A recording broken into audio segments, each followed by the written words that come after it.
गैसों के अनुगणित सिद्धांत के बारे में आप लोगों को बहुत सारी महत्वपूर्ण बातों को बताने वाले हैं। तो आप लोग दोस्तों आज की इस वीडियो के अंदर बने रहिए।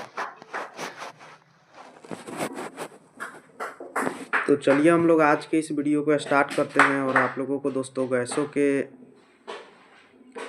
अनुगणित सिद्धांत के बारे में जो भी महत्वपूर्ण जानकारी वाला बात है उन सभी बातों को बता देते हैं। तो हम आप लोगों को बता दें कि जो दोस्तों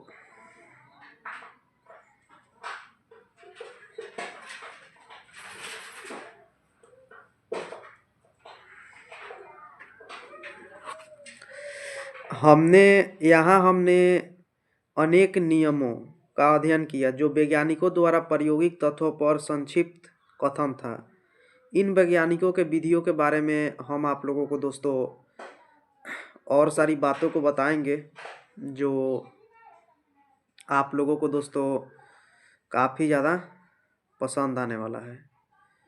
तो चलिए हम लोग इन वैज्ञानिकों के कथनों के बारे में आप लोगों को दोस्तों और सारी जानकारी वाले बातों को बता देते हैं। तो हम आप लोगों को बता दें कि कोई निकाय विभिन्न परिस्थितियों में कैसे व्यवहार करता है। जब प्रायोगिक तथ्य स्थापित हो जाते हैं तब वैज्ञानिक यह जानने के लिए उत्सुक रहते हैं कि निकाय इस प्रकार व्यवहार क्यों करता है। ये भी बात दोस्तों काफ़ी ज़्यादा महत्वपूर्ण बात है। उसके बाद दोस्तों चलिए हम आप लोगों को और सारी जानकारी वाले बातों को बताते हैं जो आप लोगों को दोस्तों पसंद आएगा। तो इसके अलावा हम आप लोगों को बता दें कि जो निकाय या दाब बढ़ाया जाता है तब गैसीय संपीड़न जो होती है वो काफ़ी ज़्यादा दोस्तों बढ़ जाती है। आप लोगों ने बिल्कुल सही सुना। गैसीय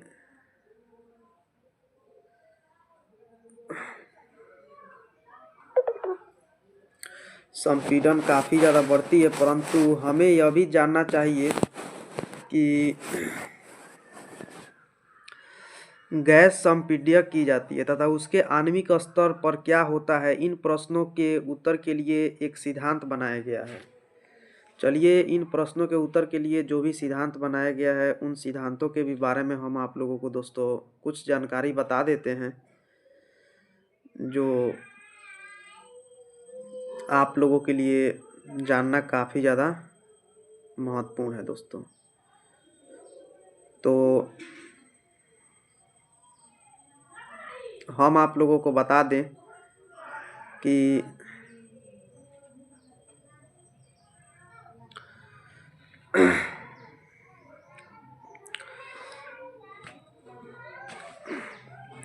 गैस का आणविक सिद्धांत कहलाता है दोस्तों। वह सिद्धांत जो गैसों के व्यवहार का स्पष्टीकरण देता है वह गैस का आणविक सिद्धांत कहलाता है। यह परमाणुीय तथा आणविक सिद्धांत का प्रसार है। गैसों के अनुगति सिद्धांत के अनुसार अभिगृहित नीचे दिया गया है। ये अभिगृहित उन अणु तथा परमाणुओं से संबंधित है जिनको नहीं देखा जा सकता है। दोस्तों अब हम आप लोगों को वैसे अभिगृहितों के बारे में बताएंगे जो वैसे अणुओं तथा परमाणुओं से संबंधित है जिन अणुओं तथा परमाणुओं को हम लोग दोस्तों नहीं देख सकते हैं। चलिए उनके बारे में भी हम आप लोगों को दोस्तों बहुत सारी जानकारी वाले बातों को बता देते हैं दोस्तों। तो चलिए हम आप लोगों को उन अभिगृहितों के भी बारे में आप लोगों को दोस्तों बताते हैं जो आप लोगों को काफ़ी ज़्यादा पसंद आने वाला है दोस्तों। तो गैस के आणविक सिद्धांत के प्रमुख अभिगृहित नीचे दिए गए हैं। ये अभिगृहित उन अणु तथा परमाणुओं से संबंधित हैं। गैसों के आणविक सिद्धांत पर आधारित गणनाएं तथा अनुमान इनके प्रायोगिक प्रेक्षणों के अनुसार होते हैं तथा इस मॉडल के सशुद्ध रूप को स्थापित करते हैं दोस्तों। ये भी बात आप लोगों के लिए काफ़ी ज़्यादा मतलब यहाँ पे जानकारी वाला बात है।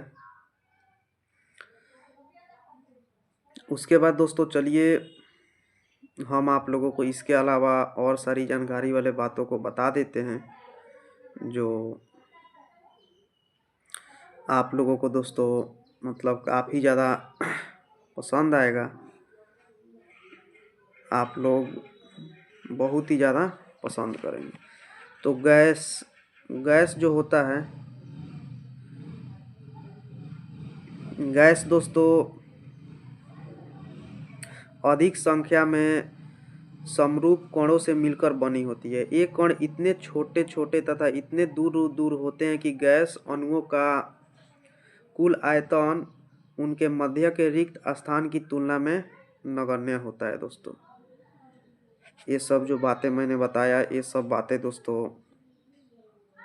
काफ़ी ज़्यादा महत्वपूर्ण बात है जो मैंने आप लोगों को दोस्तों बताया। उसके बाद चलिए हम आप लोगों को दोस्तों और सारी बातों को बताते हैं। तो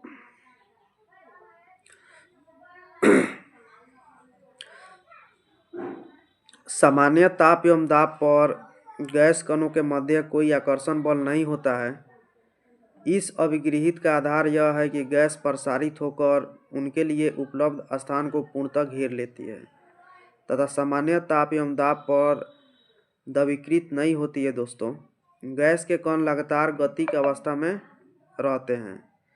यदि वे कोण स्थिर अवस्था में होते तो गैस एक निश्चित आकृति ग्रहण कर लेती, परंतु ऐसा प्रेक्षित होता नहीं है। उसके बाद दोस्तों गैस के कण प्रत्येक संभव दिशा में सीधी रेखा में गमन करते रहते हैं। ये भी बात बहुत ही ज़्यादा दोस्तों महत्वपूर्ण जानकारी वाला बात है, जिसके बारे में मैंने आप लोगों को दोस्तों बताया है। उसके बाद दोस्तों चलिए हम आप लोगों को और सारी बातों को बताते हैं जो आप लोगों को पसंद आएगा। आप लोग उन सभी बातों को जानकर बहुत ही ज़्यादा मतलब आप लोगों को भी पसंद आएगा दोस्तों। तो चलिए उन सभी बातों को भी हम आप लोगों को दोस्तों बता देते हैं। तो हम आप लोगों को दोस्तों बता दें कि गैस के कण प्रत्येक संभव दिशा में सीधी रेखा में गमन करते हैं। अति गति के दौरान ये आपस में अथवा पात्र की दीवार से टकराते रहते हैं दोस्तों। ये भी बात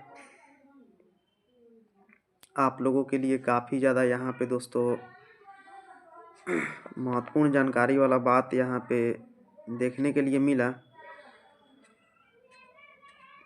उसके बाद हम आप लोगों को गैस के अणुओं के मध्य संगठक पूर्णतः पर्यास्त होती है। इसका तात्पर्य यह है कि संगठक के पूर्व एवं पश्चात अणुओं की ऊर्जा समान रहती है दोस्तों। जो भी संगठक होते हैं, संगठक के पूर्व और पश्चात अणुओं की जो भी ऊर्जाएं होती है वो ऊर्जाएं दोस्तों एक समान होती है। आप लोगों ने बिल्कुल सही सुना दोस्तों। अब चलिए इसके अलावा हम आप लोगों को और सारी दोस्तों जितने भी महत्वपूर्ण बातें हैं उन सभी महत्वपूर्ण बातों को बताएंगे जो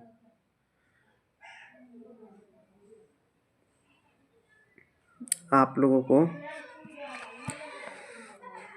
तो किसी भी समय गैस के विभिन्न कणों का वेग भिन्न भिन्न होता है दोस्तों। कोई भी समय हो उस समय गैस के विभिन्न कणों का वेग भिन्न भिन्न होता है, फलस्वरूप विभिन्न गतिज ऊर्जाएं होती है।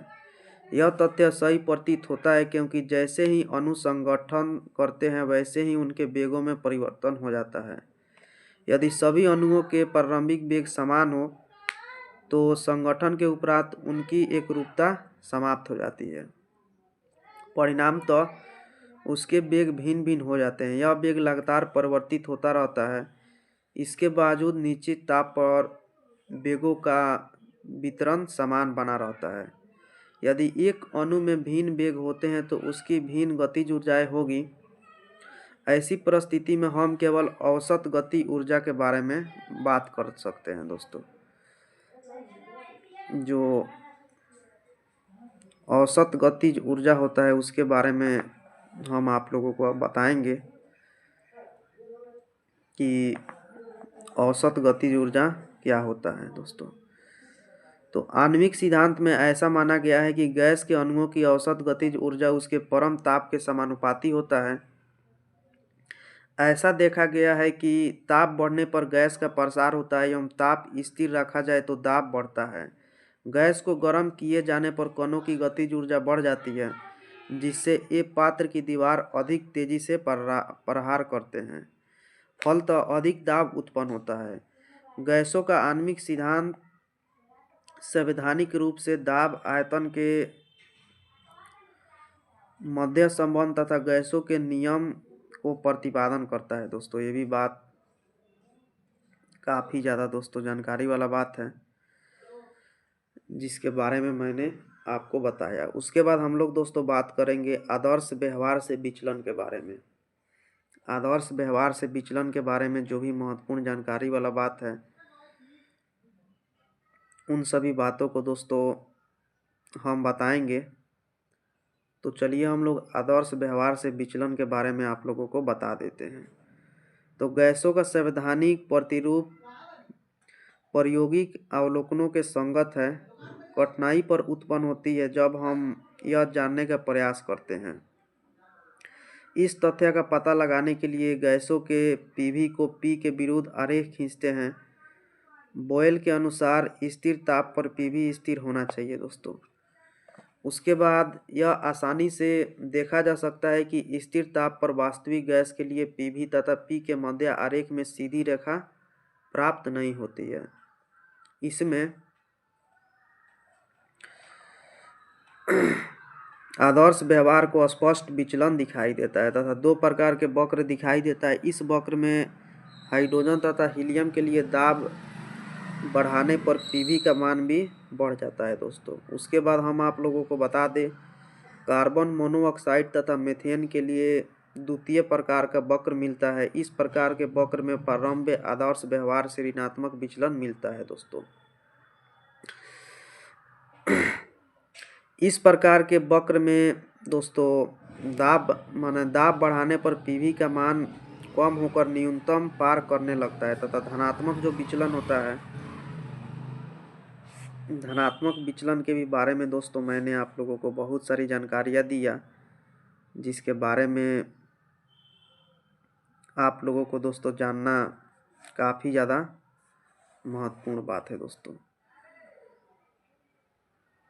उसके बाद चलिए हम आप लोगों को और सारी जानकारी दे देते हैं, जिन जानकारियों के बारे में अगर आप लोग जानेंगे तो आप लोगों को काफ़ी ज़्यादा मतलब जानकारी मिलेगा।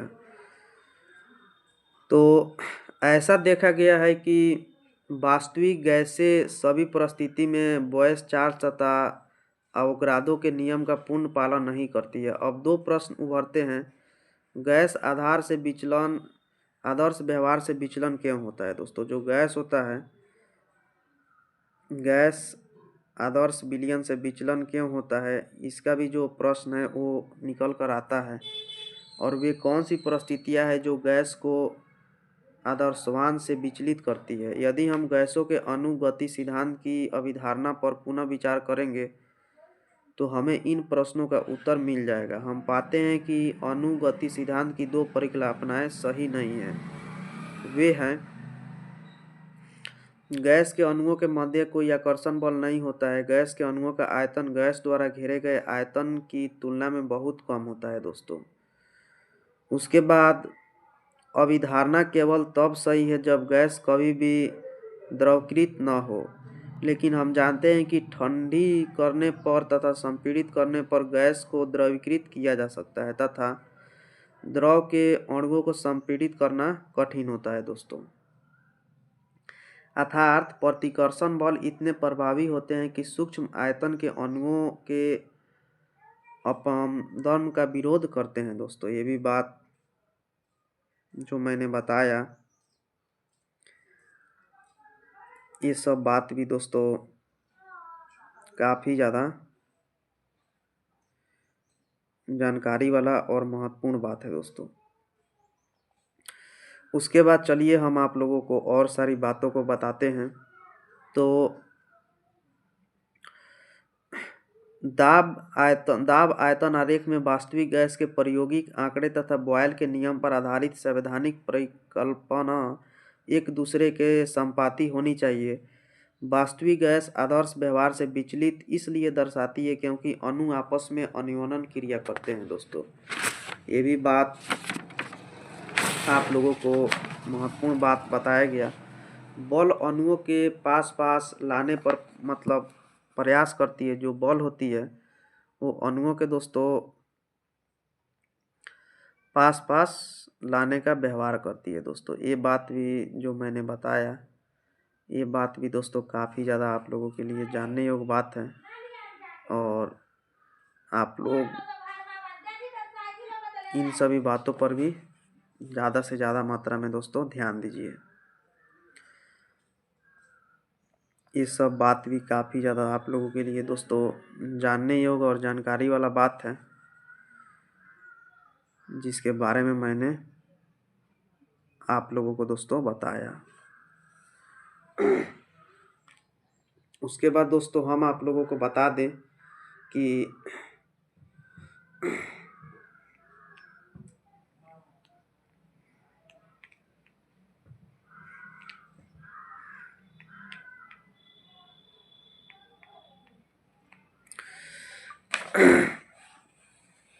समीकरण 5.3 को वंडर वाल समीकरण कहते हैं। गैसों के मोलों की संख्या जो ए.बी. वंडर वाल स्थिरांक है, जिसका मान गैस के चरित्र गुणों पर निर्भर करता है दोस्तों।